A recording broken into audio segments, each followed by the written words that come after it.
नमस्कार, आप देख रहे हैं अपना उत्तर प्रदेश। मैं हूं आपके साथ सचिन चौहान। खबरों में आगे बढ़ते हैं बड़ी खबर के साथ और फिलहाल लखनऊ से यह बड़ी खबर, बड़ी अपडेट सामने आ रही है। कैग रिपोर्ट में यूपी की बड़ी उपलब्धि, एक बड़ा अचीवमेंट उत्तर प्रदेश को मिला है। यूपी बिना वित्तीय अनुशासन का मॉडल राज्य, पूंजीगत व्यय और निवेश में यूपी नंबर 1 पर पहुंचा है। राजस्व अधिशेष वाले राज्य में यूपी ने यह बड़ी छलांग लगाई है। यूपी बना है देश का financially role model state. UP के मुख्यमंत्री योगी आदित्यनाथ के निर्देश पर यूपी की वित्तीय सेहत स्ट्रांग हुई है। साल 2022-23 में राजस्व बचत में यूपी नंबर 1 स्टेट बना है। राज्य को 45% राजस्व प्राप्त हुआ और खर्च से ज्यादा रेवेन्यू ये बड़ा है। कलेक्शन ये बड़ा है, रेवेन्यू कलेक्शन। केंद्रीय करों में सर्वाधिक राशि पाने वाला राज्य उत्तर प्रदेश वृहद निर्माण कार्यों में नंबर 1 पर यह है और यूपी ने 11.89% व्यय किया है।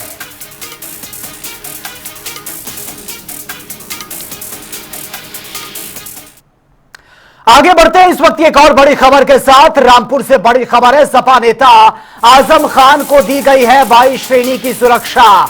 23 माह बाद सीतापुर जेल से जमानत पर रिहा और रिहाई के बाद 22 श्रेणी की सुरक्षा दी गई है और कोर्ट में दोषी पाए जाने पर पहले सुरक्षा वापस ले ली गई थी। विधानसभा सदस्यता खत्म होने के कारण उनकी सुरक्षा ये हटा दी गई थी। रिहाई के बाद घर पर अब नेताओं और लोगों का आना जाना लगा हुआ है। प्रशासन, पुलिस प्रशासन ने सुरक्षा की बहाली ये सुनिश्चित कर दी है।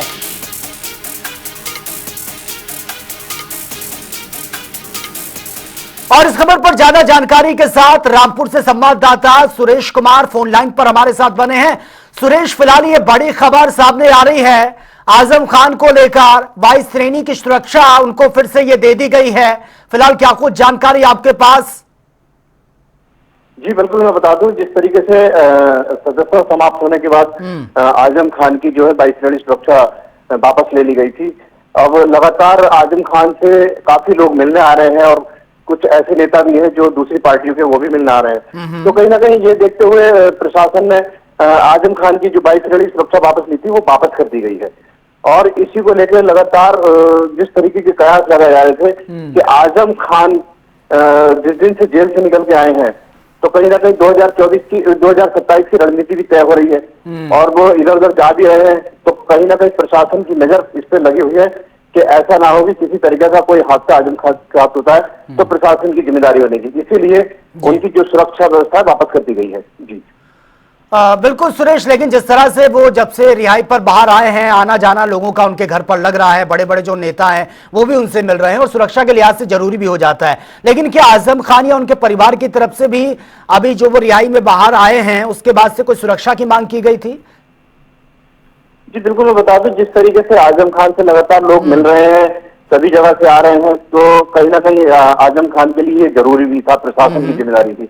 लेकिन आजम खान ने इस तरीके की कोई भी अभी ऐसी प्रतिक्रिया नहीं दी है कि उनको 22 श्रेणी की सुरक्षा चाहिए थी।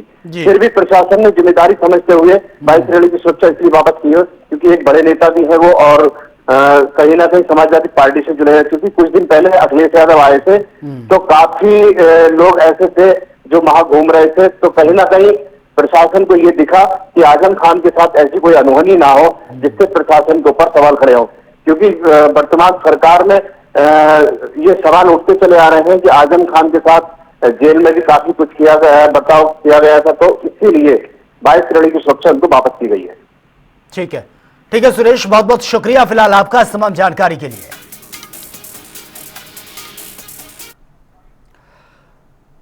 चलिए आगे बढ़ते हैं एक और बड़ी खबर के साथ। वाराणसी से बड़ी खबर सामने आ रही है। सपा के राष्ट्रीय महासचिव शिवपाल यादव पहुंचे वाराणसी। सर्किट हाउस पहुंचते ही समर्थकों ने तोड़फोड़ करना शुरू कर दिया। मीडिया से बातचीत में शिवपाल ने बीजेपी पर जमकर निशाना भी साधा। बीजेपी सरकार में भाईचारा खत्म हो रहा है, ये शिवपाल यादव ने कहा। हिंदू मुस्लिम को लड़वाने का काम ये किया जा रहा है और बसपा सुप्रीमो पर भी निशाना साधते हुए नजर आए। बीजेपी के इशारे पर चल रही हैं, सब जानते हैं, ये शिवपाल यादव ने कहा। क्या कुछ उन्होंने ऑन कैमरा का एक बार सुन भी लेते हैं।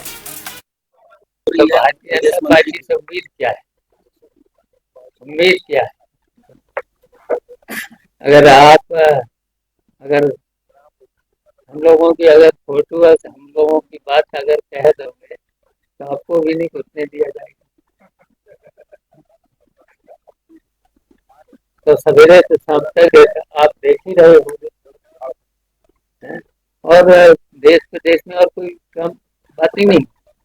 विकास के लिए, और विकास कहाँ दिख रहा? जब बनारस में मुझे नहीं दिख रहा है तो पूरे उत्तर प्रदेश में कहीं पर नहीं। और इस खबर पर ज्यादा जानकारी के लिए संवाददाता नौमेश कुलदीप इस वक्त फोन लाइन पर हमारे साथ बने हैं। नौमेश, शिवपाल यादव को हम सुन रहे थे, वो बीजेपी पर जिस तरह के आरोप लगा रहे हैं कि हिंदू मुस्लिम को लड़वाने का काम करती है, मायावती भी उनके निशाने पर रही, लेकिन तोड़फोड़ भी हुई है। फिलहाल क्या कुछ जानकारी है आपके पास? बिल्कुल, जिस तरह से देखिए शिवपाल यादव एक अपने एक दिवसीय दौरे पे वहां से आए थे और उनके जो कार्यकर्ता जो है उनसे इतने उत्साहित हो गए हैं कि कार्यकर्ता सर्किट हाउस के जो मेन गेट का जो शीशा है, दरवाजा है, इन्वर्टर है और जो बिजली के जो छोटे छोटे तार हैं उनको भी नोट दिया गया है। कई लोगों का जो है गेट भी काट दिया गया है, कुछ लोगों का जो है गायब हो गया है, कुछ सामान भी गायब हो गया है, लेकिन जिला प्रशासन और इससे जो भी लोग यहाँ पर आके निरीक्षण भी कर लिए। और अगर प्रशासन, जिला प्रशासन कहना है कि अगर पिरोडी इससे, क्योंकि वो पिरोडी का है और अगर पिरोडी जो है इससे कोई एप्लीकेशन देता है तो इससे मुकदमा भी दर्ज किया जाएगा। और शिवपाल यादव के जो समर्थक है वो इतने है कि इसके पहले भी एक बार शिवपाल यादव जब सर्किट हाउस पहुंचे थे तो सपा के जो कार्यकर्ता हैं इतना उनसे मिलने के उत्साह में रहे कि वो दोबारा भी उससे पहले भी शीशा तोड़े थे। जी ठीक है, चलिए नौमेश, बहुत बहुत शुक्रिया फिलहाल आपका इस तमाम जानकारी के लिए। तो फिलहाल ये बड़ी खबर, शिवपाल यादव ने बीजेपी पर जमकर निशाना साधा है और मायावती पर भी वो जमकर बरसते हुए नजर आए हैं। हालांकि जब वो वहां पर पहुंचे तो समर्थकों ने तोड़फोड़ भी की है। चलिए खबरों में आगे बढ़ते हैं। अलीगढ़ में यूपी पीसीएस प्रारंभिक परीक्षा को लेकर जिला प्रशासन पूरी तरह से मुस्तैद है और उसी कड़ी में 28 परीक्षा केंद्रों पर करीब 13,152 अभ्यर्थियों ने सीसीटीवी निगरानी में अपनी एग्जाम दिया है। दोनों पालियों में यह परीक्षा बहुत ही शांतिपूर्वक तरीके से संपन्न हुई है, जिसके चलते जिलाधिकारी के निर्देश पर परीक्षा शुरू होने से 45 मिनट पहले ही प्रवेश गेट जो था वो बंद कर दिया गया और नकल पर पूरी तरह से सख्ती भी रही है। इसी को लेकर देखिए हमारे संवाददाता जैद खान की रिपोर्ट। उत्तर प्रदेश पीसीएस परीक्षा को लेकर अलीगढ़ में 13,152 परीक्षार्थियों के लिए यहाँ पर 28 केंद्र बनाए गए हैं और इसी केंद्रों पर दूसरी पारी का पेपर संपन्न हुआ और इसी पेपर को लेकर हम छात्रों से विद्यार्थियों से पूछना चाहेंगे कि किस तरीके का पेपर रहा। मतलब किस तरीके का पेपर रहा है? पेपर काफी अच्छा है। जिस तरीके से यह प्रशासन की तैयारियां रही हैं और नकल को रोकने के लिए, और आपको क्या लग रहा है पेपर किस तरीके का, कोई टफ नहीं बताया गया? जी नहीं, सही है, मतलब काफी अच्छा गया है। बस थोड़ा मतलब करंट से रिलेटेड थोड़ा टफ था, बाकी सब अच्छा। वहीं हमारे साथ और भी विद्यार्थी हैं और इनसे पूछना चाहेंगे, भैया किस तरीके से पेपर रहा? इजी पेपर रहा। प्रथम पारी का थोड़ा पेपर टफ बताया गया था, उसके बारे में टफ नहीं था, लेंदी था, मॉडरेट पेपर। अच्छा, यहाँ पे जो व्यवस्था है, जो प्रशासन द्वारा व्यवस्था है पेपर दिलाने के लिए, वो किस तरीके की? बहुत बढ़िया थी, काफी अच्छा था। चेकिंग वगैरह भी हो रहा है प्रॉपर एंड कोई भी दिक्कत नहीं, सब कुछ सही था। हमारे साथ और भी विद्यार्थी हैं वो मौजूद हैं। भैया क्या नाम है? मेरा नाम दीपक मलिक है। किस तरीके का पेपर था आज और क्या लग रहा था आपको? ये इसी सेट तो बहुत आसान था, मतलब मैथ रीजनिंग यदि किसी भी बेसिक नॉलेज है तो विद्यार्थी क्वालिफाइंग करने के लिए पर्याप्त है। कम्युनिकेशन जो पार्ट है की बार वो कम, उसके क्वेश्चन कम किए गए हैं, बाकी मैथ रीजनिंग के आसान क्वेश्चन थे। ब्लड रिलेशन इस तरीके से यहाँ प्रशासनिक अधिकारियों द्वारा तैयारी गई सेक्टर मजिस्ट्रेट और नकल रोकने के लिए प्रबंध को लेकर के, तो क्या लग रहा है आपको किस तरीके का? बहुत सभी बहुत अच्छी सुविधा है और सारे सरकारी स्टाफ में अच्छी सुविधा है, स्कूल वालों को भी अच्छी सुविधाएं हैं सभी। जिस तरीके से पेपर देने का समय था उस समय के बीच में लोगों को गर्मी के राहत दिलाने के लिए क्या व्यवस्था है? पास में ही मंदिर है और कोई सरकारी खादान है, यहाँ पे पंखे वंखे की व्यवस्था थी अच्छे से, मतलब सब कुछ। पेपर देते समय पर यहाँ पर पूरी व्यवस्था क्या लगी? सारी व्यवस्था पानी के लिए थी और फैसिलिटी पूछने वाली भी थी, कभी किसी का कोई प्रॉब्लम तो नहीं है, किसी का पेन नहीं है या किसी के पानी वॉशरूम सभी सुविधाएं अच्छी थी। वहीं जो पेपर देने आए विद्यार्थियों के जानकारी की तो उन्होंने बताया कि यहाँ पर प्रशासनिक द्वारा जो सुविधाएं हैं वो पूर्ण रूप से रही हैं और यहाँ पेपर भी बहुत अच्छे ढंग से किया गया है। आने वाला समय पर पेपर का जो रिजल्ट आएगा तो वो रिजल्ट पाएगा कि जो विद्यार्थियों ने जो पेपर दिए उसका क्या रिजल्ट रहेगा। अलीगढ़ से जनता टीवी के लिए चंदौली से समाजवादी पार्टी के सांसद वीरेंद्र सिंह ने विकास कार्यों और समाज के संरक्षण को लेकर कई मुद्दे उठाए हैं। साथ ही उन्होंने यह भी कहा कि पुराने व्यापारियों को विस्थापित किए बिना योजनाएं लागू होनी चाहिए। वहीं सांसद ने पीडीए, ऑपरेशन ब्लू और सेना के इस्तेमाल पर भी अपनी प्रतिक्रिया दी है। भारतीय जनता पार्टी के घबराहट का एक नमूना था। भारतीय जनता पार्टी समाजवादी पार्टी की बढ़ती लोकप्रियता और कमजोर समाज के लोग जिस तरीके से पीडीए प्लेटफॉर्म के जरिए राष्ट्रीय अध्यक्ष माननीय अखिलेश जी का से जुड़ रहे थे और उन पर भरोसा जता रहे थे, इससे भारतीय जनता पार्टी घबरा रही थी।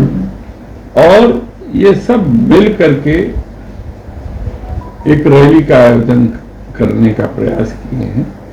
आपने देखा होगा कि डीजल गाड़ी संसाधन ये सरकार के और भीड़ जुटा करके बोल वचन बहन जी के, लेकिन सत्य छिपता नहीं है, इसलिए बोल वचन करते करते बहन जी ने कह दिए, ने अपने भाषण से कर दिया कि हम भारतीय जनता पार्टी की बी टीम है। आप पीडीए की ताकत को इससे अंदाजा लगा सकते हैं कि जितने भी हमारे अनुसूचित जाति के साथियों को हमारे राष्ट्रीय अध्यक्ष जी ने लोकसभा में टिकट दिया था, वो सब के सब जीते। ये 100% स्ट्राइक रेट था बहुजन का, अरे दलित समाज के लोगों का। तो अनुसूचित जाति के लोग कितना मजबूती के साथ पीडीए से जुड़े हैं, इसका एक नमूना है। लखनऊ में शुरू हुआ माटी मेला अपनी परंपरा और संस्कृति की खुशबू बिखेर रहा है। प्रदेश में कई जिलों से आए कारीगर अपनी हस्तशिल्प और मिट्टी की कलाकृतियां प्रदर्शित कर रहे हैं। मेला परिसर दिए, कुल्हड़ और प्याली साथ ही मिट्टी के खिलौनों से सजा हुआ है, जिसको लेकर लोग अत्याधुनिक मशीनों से बर्तनों और दियों को बनाने का काम सीख रहे हैं। ये मेला स्वदेशी उत्पादों और ग्रामीण कारीगरों को बढ़ावा देने का प्रतीक बन गया है। देखिए हमारे संवाददाता टीएन मिश्रा की रिपोर्ट। जैसे से दिवाली नजदीक आ रही वैसे वैसे जो है लखनऊ में जो है माटी की चीजों खरीदने वालों की भीड़ बढ़ रही है। माटी कला महोत्सव है। एक बार देखा देख किस तरह माटी कला महोत्सव में मिट्टी के यूपी के विभिन्न जिलों से आए लोगों ने उत्पाद लगाए। चाहे यहाँ पे जो है दिवाली की बात हो, चाहे यहाँ पे जो है 100 वर्ष की बात हो, चाहे फाउंटेन की बात हो, तरह तरह खिलौनों की बात हो, ये सब यहाँ महोत्सव में लगाए गए हैं। लखनऊ से काफी तादाद में संडे लोग आए भी और खरीदारी कर भी रहे हैं और तमाम लोग यहाँ पर आकर के अपना हुनर भी देख रहे हैं कि किस तरह लोगों में हुनर है, किस तरह मिट्टी का काम किया जा रहा है, किस तरह मिट्टी के उत्पाद बनाए जा रहे हैं, कैसे कैसे आधुनिक भारत के साथ साथ लोग जुड़ रहे हैं, किस तरह जो है यहाँ पर आकर के लोग जो है पॉटरी उद्योग का भी सामान लगाया गया और तमाम ऐसी चीजें कि सरकार जो है मिट्टी के उत्पादों को कितना बढ़ावा दे रही है। इससे अंदाजा लगेगा कि किस तरह जो है आजकल जो है कप बन रहे हैं मिट्टी के, वो भी काम हो रहा है। और सबसे बड़ी चीज यहाँ उत्पाद जो है कि सरकार ने जाना कि किस तरह यहाँ पर जो है उत्पाद विद्युत चालित चाक फगमिल के अंदर मशीनें लगाई गई और लोगों को बताया जा रहा है किस तरह जो है मिट्टी के उत्पाद बनते हैं, कैसे प्याली बनती हैं, कैसे यहाँ का जो है चौक गुल्हड़ बनते हैं। तो इसको लेकर के हमारे साथ श्रद्धा तिवारी हैं। देखिए ये स्टूडेंट हैं जो लगातार आकर के यहाँ पे पोस्ट ग्रेजुएशन कर रही हैं, लेकिन यहाँ आकर के चाक अपना हाथ आजमाइश कर रहे हैं। कैसा लग रहा है आपको? जी मुझे बहुत अच्छा लग रहा है और साथ साथ यहाँ पे जो बच्चे देख के प्रभावित हो रहे हैं, मुझे सबसे ज्यादा ये अच्छा लग रहा है कि जो जिनको अभी मिट्टी के बारे में शायद वो छूने से कतराते होंगे कि हम नहीं कर पाएंगे या मुझे नहीं गंदा लग रहा है, तो वो यहाँ आ रहे हैं और अपना हाथ इसमें आजमा रहे हैं। बनाइए आप, देख कैसे लग रही है आपको बनाने में। ओके, आप बताइए निकिता जी, आपको कैसा लगा यहाँ पे काम करके? हमें बहुत अच्छा लगा यहाँ पे काम करके। सरकार का प्रयास वो भी बहुत अच्छा है। तो ये देखिए ये बच्चे जो हैं जो पोस्ट ग्रेजुएशन कर रहे हैं, ग्रेजुएशन कर रहे हैं, यहाँ आकर के मिट्टी के उत्पादों पर अपना हाथ आजमाइश कर रहे हैं और लगातार उनमें उत्साह भी। और देखिए किस तरह जो है ग्लास बनता है, कैसे जो है यहाँ पे प्लेट्स बनती हैं। ये ऑटोमेटिक मशीन है, ये देखिए मैं नहीं जानूंगा कि जो है कैसे जो है यहाँ बना रहे हैं। ये मशीनें जो है यहाँ प्रोवाइड की गई हैं ताकि लोग जाने इस तरह से यहाँ गिलास बनते हैं, कुल्हड़ बनते हैं और कुल्हड़ के साथ साथ प्लेट्स बनाई जा रही हैं और ये काम सब यहाँ पर हो रहा है। तो सरकार का ये ऐसा प्रयास है कि बच्चे हैं जो नए बच्चे मिट्टी छूने डरते हैं, उनको यहाँ ला करके दिखाया जा रहा है किस तरह चॉक से काम होता है। और ये छोटी छोटी चाक है जो इलेक्ट्रॉनिक चाक्स हैं जो लोग खरीद सकते हैं, जो लोग ला करके जो काम करना चाहते हैं। तो अब देखिए ये काम सिर्फ जो है कुम्हारों का काम नहीं रह गया। अभी देखिए ये पंडित हैं वो भी काम कर रहे हैं, ठाकुर वो भी काम कर रहे हैं। तो ये सरकार दिखा रही है कि सभी वर्ग के लोग आकर के अपना काम कर सकते हैं और मिट्टी के धंधे का जो है अपना सकते हैं, अपना रोजगार का साधन बना सकते हैं। कैमरा पर्सन हमजा के साथ टीएन मिश्रा, लखनऊ। रामनगरी अयोध्या में दीप उत्सव का माहौल रौनक से भरा हुआ है और इस दौरान स्थानीय कारीगर प्रधानमंत्री मोदी और मुख्यमंत्री योगी की स्वदेशी पहल से प्रेरित होकर दीपक और मोमबत्तियों का व्यवसाय शुरू कर चुके हैं। और खासियत इसमें यह है कि मोमबत्तियां मिठाई जैसे आकार में तैयार की जा रही हैं, जैसे कि भगवान गणेश और मोदक, साथ ही हनुमान जी के लिए लड्डू शेप दिए जा रहे हैं। वहीं दूर दूर से लोग इनको खरीदने के लिए भी आ रहे हैं। रामनगरी अयोध्या में दीपोत्सव को लेकर उत्साह का माहौल है। इस बीच प्रधानमंत्री मोदी और मुख्यमंत्री योगी आदित्यनाथ के स्वदेशी अपनाने की बात से प्रभावित होकर इन कारीगरों ने दीपक और मोमबत्तियां बनाने का अपना कारोबार शुरू किया। खास बात यह है कि यहाँ जो मोमबत्तियां बनाई जा रही हैं, वो मिठाई की तर्ज पर शुद्धता और पवित्रता को ध्यान में रखते हुए बनाई जा रही हैं। गणेश जी के लिए मोदक तो हनुमान जी के लिए ड्राई फ्रूट्स वाले लड्डू शेप में मोमबत्तियां बनाई जा रही हैं। ये जो मोमबत्तियां हैं ये असल में आज जैसे मंदिर है हमारे अयोध्या में काफी प्रतिष्ठित, तो इनमें जो साधु संत हैं वो इनको अपना रहे हैं। मतलब आज के डेट में जो जैसे योगी जी या हमारे मुख्यमंत्री जी कह रहे हैं कि स्वदेशी अपनाओ, तो उसी के आधार पर हम इसको सोच करके हम लोग इसको चालू किए हैं। और साथ ही साथ इसमें जैसे आप देख ही सकते हैं इसमें मिठाई की जो मोमबत्तियां हैं, जैसे कौन कौन से मिठाई देंगे आपकी, फिर बर्फी है, फिर इसके अलावा लड्डू है, इसके अलावा गुजिया, गोल वाली जो गुजिया होती है, इमरती होती है, ये सब चीजों का हम मोमबत्तियां बना रहे हैं मिठाई के लिए। जैसे दिवाली में मिठाइयाँ सबको पसंद है, तो उसी के आधार पर ये मोमबत्तियां बनाई जा रही हैं। मिठाइयों के शेप में बनाया जाएगा। कहाँ जाएगी मोमबत्ती और कितनी शुद्धता के साथ बनाई जाएगी? इसमें जो है देखिए, पहले तो हमने इसमें ड्राई फ्रूट्स डाले हैं। कौशाम्बी के नेवादा ब्लॉक स्थित स्वास्थ्य विभाग पर एक बार फिर से लापरवाही के आरोप लगे हैं। दरअसल बिना रजिस्ट्रेशन के चल रहे हॉस्पिटल स्वार झोला छाप डॉक्टर्स की ओर से इलाज ये किया जा रहा है, जिससे लोगों की जान जोखिम में पड़ रही है। वहीं स्वास्थ्य मंत्री ब्रजेश पाठक के लगातार निर्देशों और चेतावनियों के बावजूद जिले में अवैध अस्पतालों और फर्जी डॉक्टर्स पर कोई ठोस कार्रवाई नहीं हुई है। और कई जगह तो ऐसे हॉस्पिटल चल रहे हैं जहां ना तो योग्य डॉक्टर हैं और ना ही न्यूनतम चिकित्सा सुविधा उपलब्ध है। देखिए हमारे संवाददाता की रिपोर्ट। कौशाम्बी जनपद में स्वास्थ्य विभाग की लापरवाही लगातार देखने को मिल रही है। बता दें, नेवादा विकास खंड के अंतर्गत करीब 1 दर्जन ऐसे हॉस्पिटल संचालित हो रहे हैं जिनमें रजिस्ट्रेशन तो तक नहीं है। और तो और बात करें उन अस्पतालों में झोला छाप डॉक्टर जिनकी किसी भी प्रकार की कोई डिग्री नहीं है, वो मरीजों के साथ धड़ल्ले से इलाज कर रहे हैं। लगातार देखने को मिल रहा है कि आए दिन मरीजों की जान भी उन झोला छाप डॉक्टरों के इलाज करने से जाती रहती है। उसके बावजूद भी यहाँ का जो स्वास्थ्य विभाग है अभी तक वो गहरी नींद में सोया हुआ है।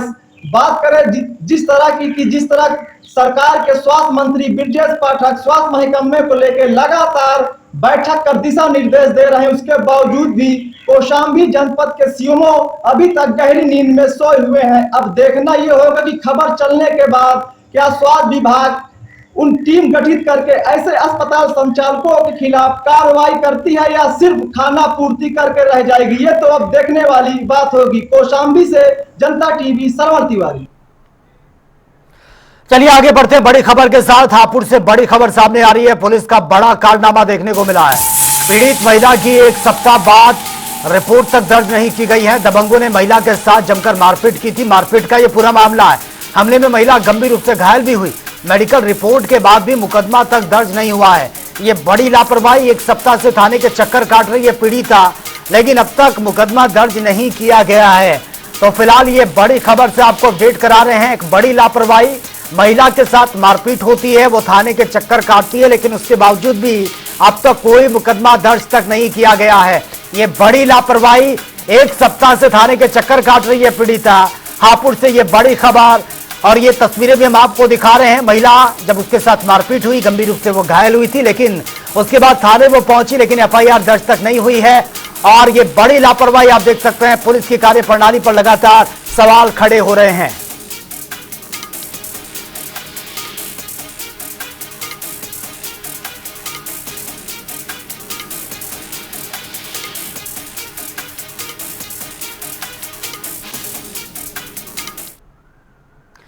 चलिए आगे बढ़ते हैं एक और बड़ी खबर के साथ, और एक बार फिर से आपको अपडेट करवा देते हैं। बड़ी खबर लखनऊ से, एसपी वरिष्ठ नेता आजम खान को वाई श्रेणी की सुरक्षा ये प्रदान की गई है। सपा विधायक रविदास मल्होत्रा ने इसको लेकर बयान भी दिया।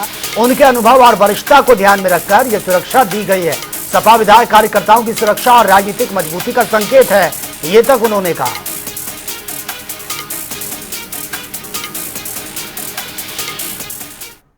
समाजवादी पार्टी के वरिष्ठ नेता मोहम्मद आजम खान साहब को जेल जाने से पहले वाई श्रेणी की सुरक्षा प्राप्त थी, लेकिन जेल में जाने के बाद वो सुरक्षा व्यवस्था उनसे वापस ले ली गई थी।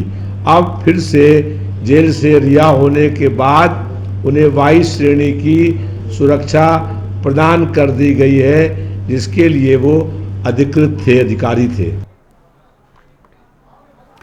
प्रयागराज पहुंचे आजाद समाज पार्टी के राष्ट्रीय अध्यक्ष चंद्रशेखर आजाद ने प्रबुद्ध जन सम्मेलन में सरकार पर तीखा हमला बोला। इस दौरान उन्होंने कहा कि देश में बहुजन समाज के लोगों में भय और असुरक्षा का माहौल है। साथ ही रायबरेली की घटना और अधिकारियों की आत्महत्या को सरकारी तंत्र की विफलता बता दिया।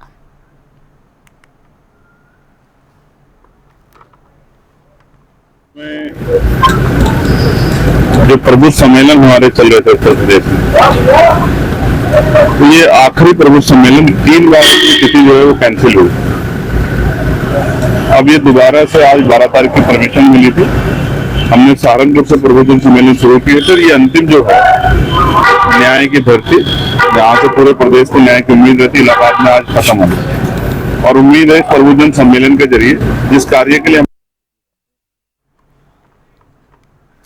उत्तर प्रदेश में अगले साल होने वाले पंचायत चुनाव को लेकर सीएम योगी ने पूरी रणनीति जो है वो संभाल ली है। से सीधा संवाद भी हुआ है। वहीं इस पर विकसित उत्तर प्रदेश 2047 की दिशा में चल रहे विकास कार्यों, योजनाओं की जानकारी देकर सीएम योगी ग्राम स्तर पर बीजेपी की पकड़ मजबूत कर रहे हैं, ताकि पंचायत चुनाव में पार्टी का प्रदर्शन बेहतर हो। और इसी को लेकर बीजेपी के प्रवक्ता और वरिष्ठ राजनीतिक विशेषज्ञ ने अपनी प्रतिक्रिया दी है। उत्तर प्रदेश आज भारत का ग्रोथ इंजन है। भारत की पूरे विश्व में जो हनक और धमक कायम हुई है, कहीं न कहीं उत्तर प्रदेश का विकास उसमें शामिल है। अभी विधानसभा के अंदर 24 घंटे विधानसभा चलाकर 2047 में उत्तर प्रदेश के किस तरह का होगा, किस प्रकार विकसित हो जाए, एक रोल मॉडल प्रस्तुत किया गया है। उत्तर प्रदेश के यशस्वी मुख्यमंत्री योगी आदित्यनाथ जी लगातार जो लोकतंत्र की पहली पाठशाला है ग्राम पंचायत, उनके जनप्रतिनिधियों से बात कर रहे हैं, क्षेत्र पंचायत के लोगों से बात कर रहे हैं, ब्लॉक प्रमुखों से बात कर रहे हैं। अभी तक लगभग 80,000 ऐसे जनप्रतिनिधियों से वार्ता कर चुके हैं, क्योंकि अगर प्रदेश का विकास करना है तो उसकी शुरुआत ग्रामीण उत्तर प्रदेश से होगी और उसके लिए लगातार